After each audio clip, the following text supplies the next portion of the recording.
Ito yung motor ni sir mga boss na muntik ng katukan ng makina. Wala na siyang laging, naubusan na. Di ko alam kung meron pa to, anong gano'n pa kadami yung laman nito. Ayan no, wala na mga boss, di na umaabot.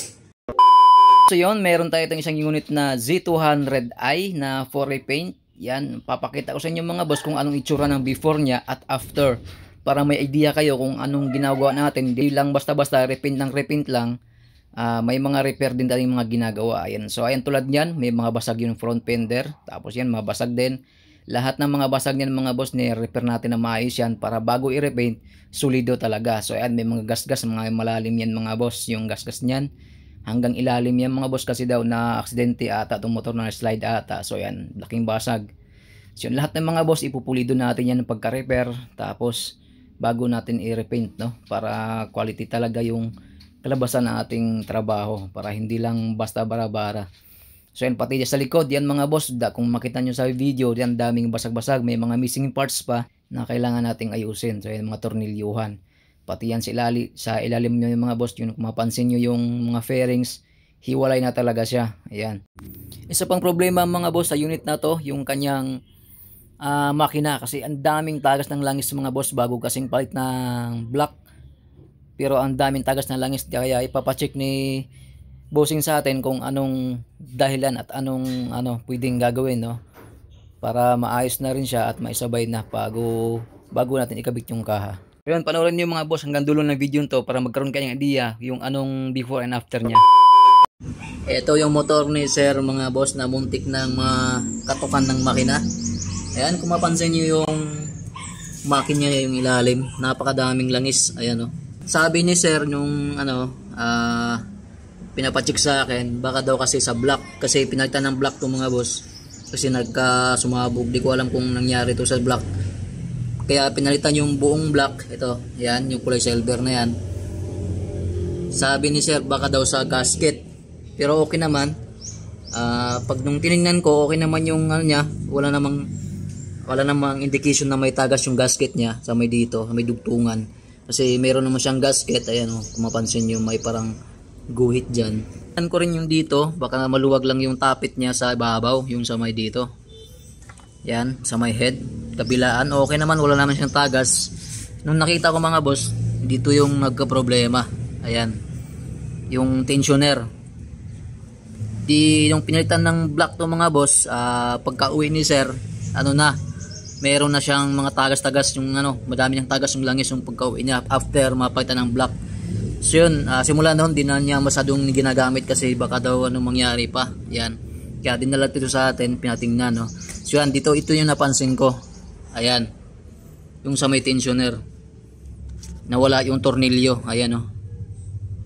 Zoom natin para makita nyo. Ayan, ayun, no? Ayan mga boss, wala siyang tornilyo dyan sa loob. Yung na may thread na yan dito, ayan o, yan, nawala yung tornilyo dyan, kaya dyan lumalabas yung langis. So yun, ito lang pala yung problema niyan mga boss, kaya tumatagas, no, yung mga langis. Buti na lang after nung nakita niyang may mga tagas, di niya masyadong ginagamit kasi mauubusan ng langis to, malamang. Tapos isa pa, ayun nga, yung may tagas, binalik niya sa mekaniko. Tapos sabi, lang daw, kulang lang daw sa break-in. Sabi nung kasi nga bago yung block, kulang lang daw sa break-in, kaya may mga tumatagas-tagas na kaunti, i-break-in lang daw. Yun, buti lang din na break-in, di tinuloy ni sir na i-break-in, no? Kasi baka maubos pa yung langis. Kaya ito yung problema niyan. Tapos yung mga boss, tinignan ko rin yung nito, yung langis. Nung pag-check ko sa langis, wala na, din na umaabot talaga sa dulo. Ayan o, tuyong-tuyo mga boss yung dulo. Wala na siyang langis, naubusan na. Di ko alam kung meron pa to, anong gano'n pa kadami yung laman nito. Ayan o, wala na mga boss, di na umaabot. Wala na yung langis, di na sumasagad sa dapat meron. Andito pa yung langis niyan. Yan, ito sa guhit na yan. Aabot pa kahit papano dyan, wala na, di na umaabot. Buti din naubusan ng langis, no? So yan, kaya buti nadala niya agad dito bago pa mahuli ang lahat, kasi baka masira pa yung motor niya, lalo pang magka-problema, no? Yan oh, dami kasing langis oh. Grabe, na puro langis na yung ilalim. So yung gagawin natin dito mga boss, lilinisan natin to. Tapos ayusin natin yung sa may tornilyo dun sa may tensioner na para di natatagas yung langis dyan. Ayan ito mga boss, lilinisan na rin natin to. Ayan, ayusin natin yung mga wire nya. Tapos linisan natin yung carb nya. Ayan, medyo matagal na rin din nalinisan. Tapos sasabay na natin. Ito na mga boss, natapos na natin linisan yung dito. Yan. Tapos yung sa tensioner okay na rin. All goods na. Lagyan natin ng bolt. Pinalitan na natin. Tapos yan, nilinis na rin natin dito. Tapos linis carb. Tapos yung dito, ayan, kung mapansin yung before and after nya. Ang linis na. Solid na yung dito nya. Wala na yung mga langis-langis. Pati ilalim. Hanggang ilalim niya mga boss. You know. Dinidetail natin yan sa pag-washing. Pinawashing natin na maayos. Yan. Pero di kasama sa package yan mga boss na pinarepaint lang sa atin, no? Baga ano na lang yan, pa-previous natin sa may-ari nito. Walang bayad po yan, yung pag-washing nito, tsaka pag-detailing nito, walang bayad. Baga libre lang yan mga boss, kung baga ano lang yan, tawag nito, freebies. Yan. Tapos wash over na mga kalawang-kalawang na mga bakal-bakal mga boss. Yan. Tapos yun, ikabit na natin, balik na natin yung kanyang kaha. Kukunin na ni boss yung ano, yung kanyang unit. Yan. Nahilo ko dun sa ano, after na repaint. Ito yung repaint lang to mga boss, yung kanyang ano, repaint tapos yung Ducati mas yung ilagay natin. Ito yung Ducati SP na concept. Yan. Yun ginabi na kasi ano, ulan pa. parang di na aksidente oh. Yan. Ito yung itsura niya after natin ma-repaint mga boss. Solid yan. Hindi ko pa yung mayasing yung Pops kasi ano, para ikaw yung unang magpunas-punas niya. Ganun ba yan? Oo. Yung eyeline niya. Feeling ng yan ano. Kasi tayo signal light. Yan. Oo.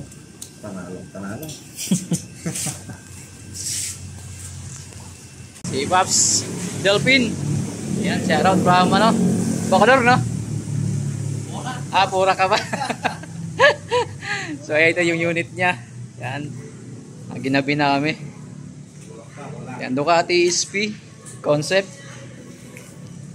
Ito yung pintura niya mga boss. Ganyan naman kung gaano ka-solid yung paint natin dyan. Ito yung repair natin. Ayan. Naka-fix na yan yung likod. Yan. May lining dyan sa gilid. Yung side. Yan. Hanggang ilalim niya mga boss yung pintura natin. Pinaka-ilalim. As Ducati mas. Yan. With eyeline yan mga boss. Yung eyeline niya. Panasin din. Yan. Diba?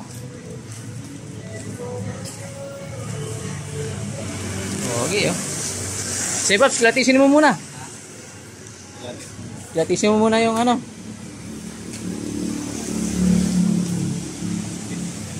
Yun oh.